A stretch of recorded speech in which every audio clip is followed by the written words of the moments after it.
Hey folks, it's Grant over here at Local Cooling Farms. Just want to talk about giant ragweed. I'm super excited to actually have some giant ragweed starting to grow in force at the farm. Some people may completely freak out and lose their stuff that I'm saying this, but giant ragweed is native. It's here in southeastern Louisiana. It's a native plant, so there's nothing to be afraid of. It's a huge biomass plant. I mean, just look at the stems, and this is a small plant about waist high on me.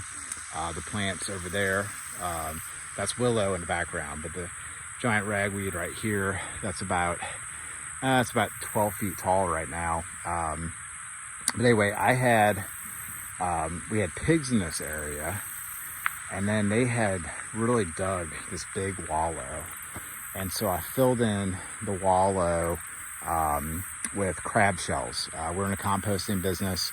We work with a couple different companies and facilities, and so I ended up repairing the pig damage with some with crab shells that we get from a local seafood processor, and then I capped that crab shells with an area that needed to be grubbed out on the farm, and so I layered it, and then that stuff had some giant ragweed seed in it.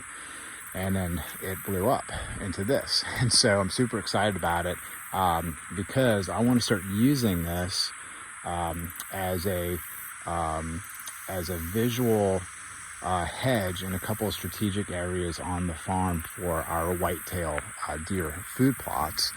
Some people use switchgrass and stuff, but I'm going to come up with a thing to where we're going to be using the giant ragweed for next season.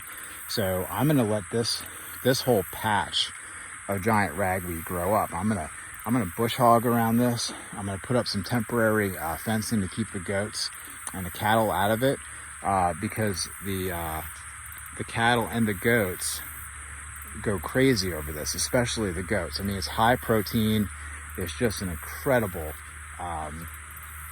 plant for if you're doing the type of rotational grazing that we're doing, where if it gets eaten, it's not a weed, it's a forage. And so so I'm gonna go over some follow-up stuff on this, come up with a plan on how I'm gonna keep this from getting grazed on. We let it graze once, but now we want to let it completely grow up, completely mature, go to seed, because then I'm going to come in and I'm going to scoop up a bunch of the material in here.